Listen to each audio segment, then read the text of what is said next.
Welcome back to ട്രിപ്പോഗ്രഫി. ഞങ്ങൾ ഇന്ന് ഒരു ട്രിപ്പ് പോവാണ് ഹോങ്കോങ്ങിലേക്ക്. കഴിഞ്ഞ കൊല്ലം ഞങ്ങൾ ഫുക്കറ്റൊക്കെ പോയില്ലേ, കണ്ടിന്യൂസ് ഒരു 3-4 കൊല്ലമായിട്ട് ഞങ്ങൾ പോകുന്ന ടീം തന്നെയാണ് ഇത്തവണ. ഇതാണ് നമ്മുടെ വോൾ ടീം.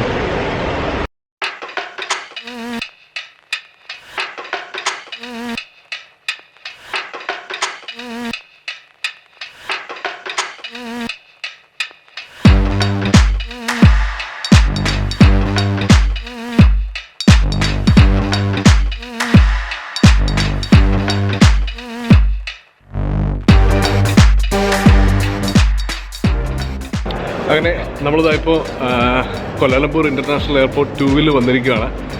ഇപ്പോൾ ഇവിടെ സമയം 3:30 അതായത് നാട്ടിൽ 1 മണി, രാത്രി വെളുപ്പിന് 1 മണിയായി. നമുക്കിനി ഇവിടുന്ന് 4 മണിക്കൂർ സമയമുണ്ട്. 4 മണിക്കൂർ വഴിയാണ് ഇവിടുന്ന് ഫ്ലൈറ്റ് എങ്ങോട്ട്, ഹോങ്കോങ്ങിലേക്ക്.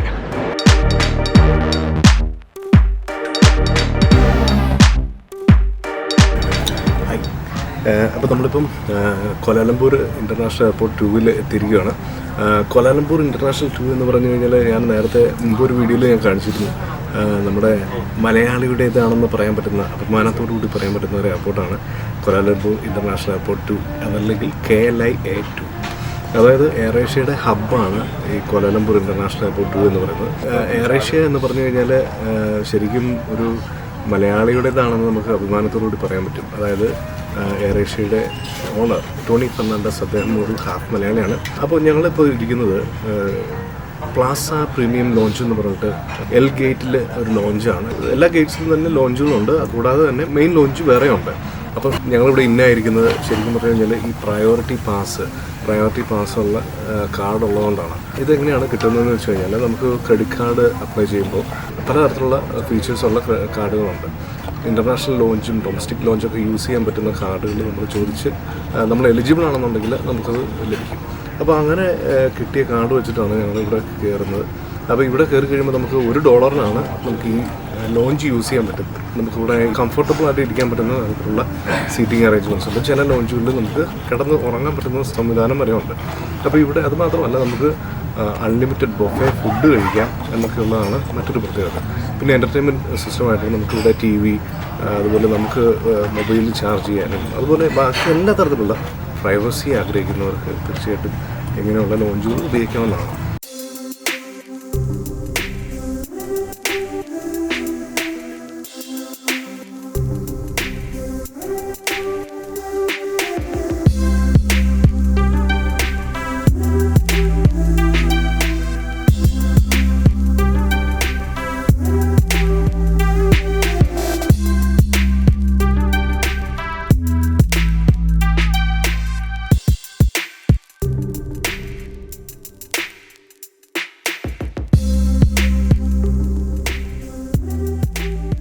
പിന്നെ നമ്മളിപ്പം ഹോങ്കോങ്ങിലേക്ക് പോകുമ്പോൾ ശ്രദ്ധിക്കേണ്ട 1-2 കാര്യങ്ങൾ ഞാൻ പറഞ്ഞുതരാം.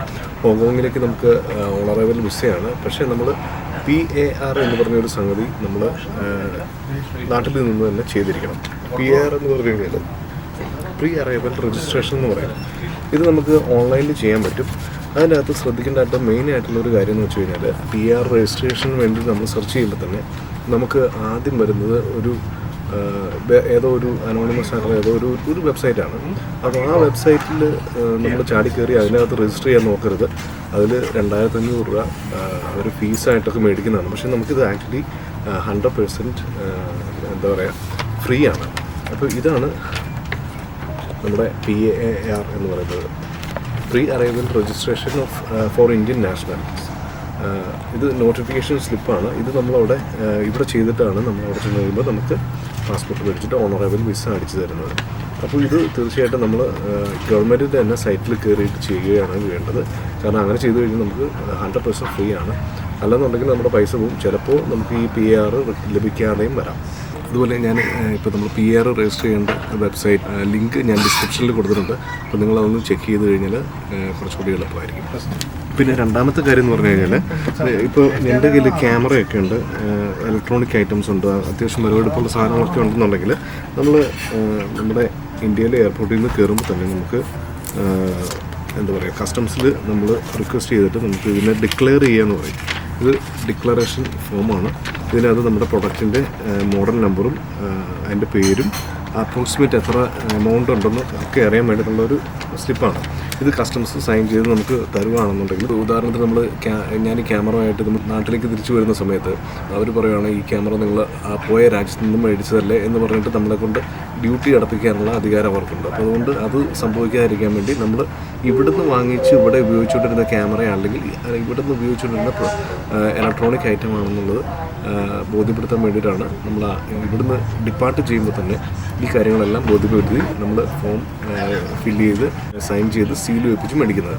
അപ്പോൾ അങ്ങനെ വരുമ്പോൾ നമുക്ക് തിരിച്ചിറങ്ങി കഴിയുമ്പോൾ നമ്മൾ ഈ സ്ലിപ്പ് കാണിച്ചു കഴിഞ്ഞാൽ നമുക്ക് ഇറങ്ങി പോരാം. ബോർഡിങ് സ്റ്റാർട്ട് ചെയ്തു, നമ്മളിനി ക്യൂ നിൽക്കുകയാണ്.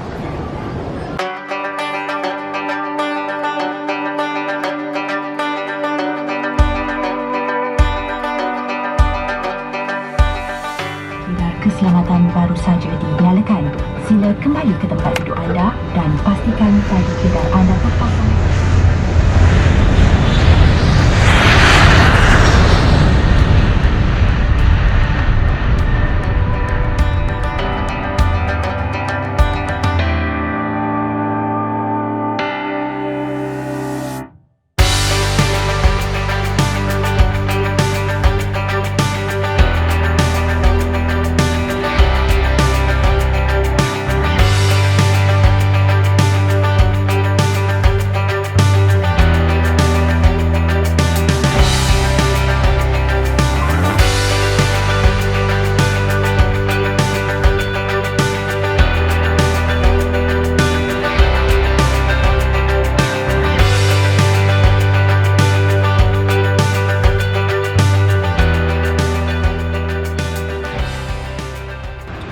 എയർബസ് 320യുടെ കോക്പിറ്റാണിത്. നമുക്കിവിടെ നിന്ന് ഇരിക്കാം. ഇതാണ് ക്യാപ്റ്റൻ്റെ സീറ്റ്. ഇദ്ദേഹമാണ് ഫസ്റ്റ് ഓഫീസർ. ഹായ്. എയർബസ് 320യുടെ കൺട്രോൾ യൂണിറ്റ് ആണ് ഇതെല്ലാം. മുകളിലായിട്ട് കാണുന്നത് ഓവർ ഹെഡ് പാനൽ എന്ന് പറയും. Engine controls, throttle. ഓക്കെ, നീ പറഞ്ഞു തന്നെ. ത്രോട്ടില് ബാക്കി നമ്മുടെ ഡിസ്പ്ലേ, എൻജിൻ, ഫ്ലൈറ്റ് എല്ലാം, നാവിഗേഷൻ എല്ലാം ഇവിടെയാണ്. ഓ, ഇതിനകത്ത്. Okay, navigation complete primary display, navigation display. Okay, that's good. That's good. Thank you so much, man. Bye, bye. Yeah, yes. Air Asia crew. Where's the captain? Taking chill out. He's the captain. And the first officer. അങ്ങനെ നമ്മൾ ഹോങ്കോങ്ങിൽ എത്തിയിരിക്കുകയാണ്. നമുക്ക് വളരെയധികം സുപരിചിതമായിട്ടുള്ള രണ്ട് സംഭവങ്ങളാണ്. Cathay പസഫിക്കും HSBC ബാങ്കും. അതിൻ്റെ എല്ലാം ഹെഡ് ക്വാർട്ടേഴ്സ് എന്ന് പറയുന്നത് ഹോങ്കോങ് ആണ്. നമ്മൾ ഹോങ്കോങ് എന്ന് പറയുമ്പം ഓർക്കേണ്ട ഒരു കാര്യം എന്ന് വെച്ച് കഴിഞ്ഞാൽ one of the richest countries and one of the fastest growing countries in the world എന്ന് ശരിക്കും നമുക്ക് പറയാം. അത്ര ഡെവലപ്ഡ് ആയിട്ടുള്ള ഒരു കൺട്രിയാണ്, റിച്ചസ്റ്റ് കൺട്രിയാണ്. അപ്പോൾ നമുക്ക് ഇവിടുത്തെ എക്സ്പീരിയൻസും വളരെയധികം ഡിഫറെൻ്റ് ആയിരിക്കും.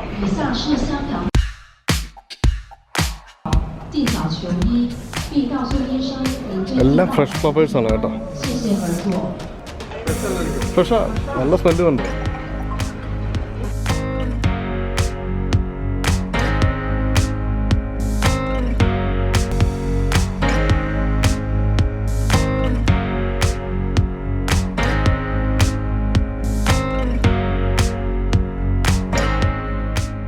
ഇവിടുന്ന് ഇനി ട്രെയിനിന് വേണം നമുക്ക് ഇമിഗ്രേഷനിലേക്ക് പോകാനായിട്ട്.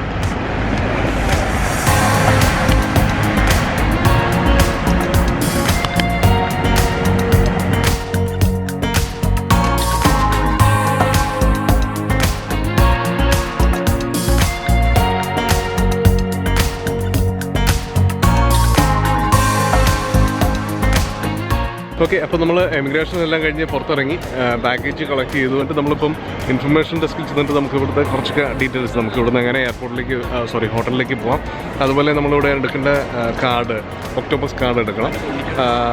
അതെന്തിനാണെന്ന് ഞാൻ പറഞ്ഞുതരാം. ഒക്ടോബസ് കാർഡ് എടുക്കുക, പിന്നെ ഇവിടുന്ന് ബാക്കി നമുക്ക് എങ്ങനെയാണ് മോഡ് ഓഫ് ട്രാൻസ്പോർട്ടേഷൻ എങ്ങനെയാണ്, ഇങ്ങനെയുള്ള കാര്യങ്ങളൊക്കെ അറിയാൻ വേണ്ടിയിട്ട് നമുക്ക് ഇവിടെ ട്രാവൽ ഡെസ്ക് ഉണ്ട്, അല്ലെങ്കിൽ ഇൻഫർമേഷൻ ഡെസ്ക് ഉണ്ട്. നമുക്ക് അവിടെ പോയി ചോദിക്കാം.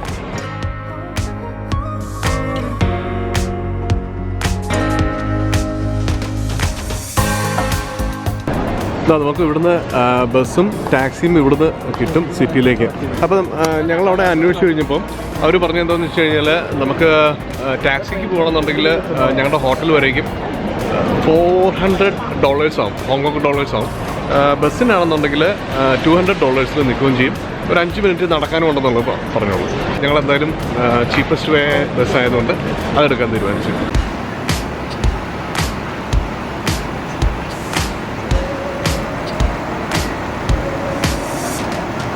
നമുക്കിനി ഇപ്പോൾ 1:15 1:20 പിന്നെ ഒരെണ്ണം 1:50. അത് കഴിഞ്ഞാൽ 2:20 പിന്നെ 2:50 അങ്ങനെയാണ് ടൈം. അപ്പം 1:20 ബസ്സിന് നമുക്ക് പോവാം. നമുക്ക് ഇവിടുന്ന് ബസ് ടിക്കറ്റ് അവൈലബിൾ ആണ്. ഇവിടുന്ന് ബസ് ടിക്കറ്റ് എടുത്തിട്ട് ഇവിടെ ജസ്റ്റ് ഓപ്പോസിറ്റാണ് ബസ് ടെർമിനൽ. അപ്പോൾ അവിടുന്ന് നമുക്ക് അവർ പറയുന്ന നമ്പർ ബസ് അവൈലബിൾ ആയിട്ട് കിട്ടും. ഇതാണ് ബസ് ടിക്കറ്റ്. നമ്മുടെ ബസ് നമ്പർ A10 ആണ്. എത്തിപ്പോയി നമ്മുടെ ബസ് എത്തിപ്പോയി. A10 വയ അബർഡീൻ. ലണ്ടനിലെ പേരുകളൊക്കെയാണ്. ഒക്ടോപ്പസ് കാർഡാണെന്നുണ്ടെങ്കിൽ നമുക്ക് അവിടെ ജസ്റ്റ് സ്വൈപ്പ് ചെയ്യാം, അല്ലെന്നുണ്ടെങ്കിൽ ടിക്കറ്റ് അതിനകത്ത് ഡ്രോപ്പ് ചെയ്യാം.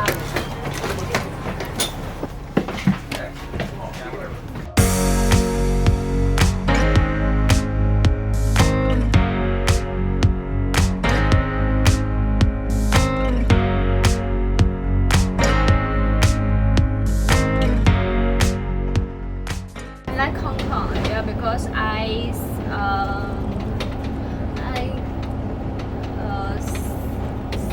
Okay, TV shows. when I was a child. Have you been to India? Sorry. To India? No, never. No. Hindu. Indian? Hindu. Hindu. Hindu, yeah. Hindu. Never. No, I heard women to India are very dangerous. Why? No.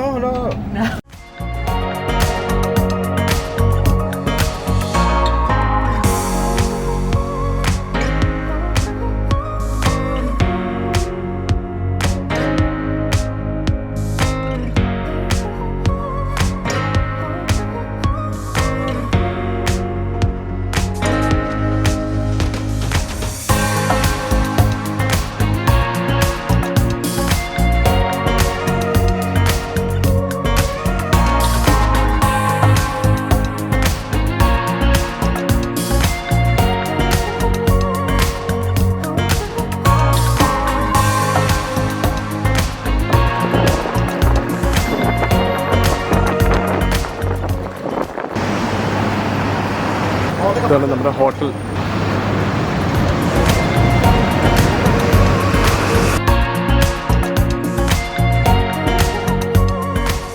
Okay, അപ്പോൾ നമ്മൾ റൂമിലെത്തിയിരിക്കുന്നു.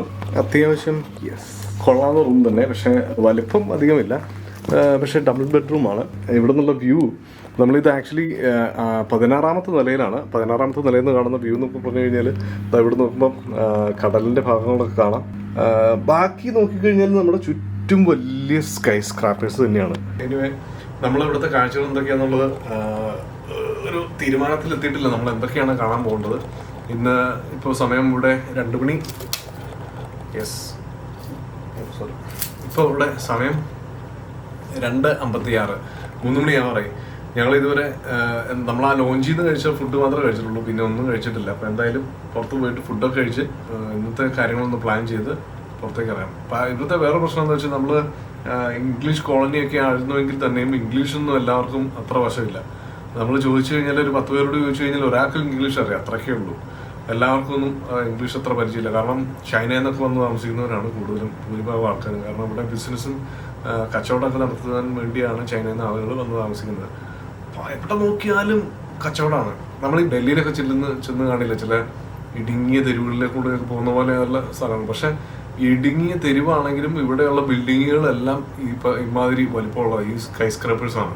അപ്പോൾ അതുകൊണ്ട് എവിടെ നോക്കിയാലും ഏത് സ്ട്രീറ്റിലും ഒരു ബിൽഡിങ്ങിലെ ഒരു ഫ്ലോറിലെങ്കിലും എന്തെങ്കിലും ചെറുകിട കച്ചവടങ്ങളോ അല്ലെങ്കിൽ ഹോൾസെയിൽ ബിസിനസ്സോ അങ്ങനെയുള്ള സംഭവങ്ങൾ ഇല്ലാതിരിക്കില്ല. എല്ലായിടത്തും അത്രയ്ക്ക് എന്താ പറയുക, ബിസിനസ് ഓറിയന്റഡ് ആണ് ഈ ഒരു സ്ഥലം. അപ്പോൾ എനിവേ, നമുക്ക് മറ്റു കാഴ്ചകളിലേക്ക് കിടക്കാം. ഓക്കെ.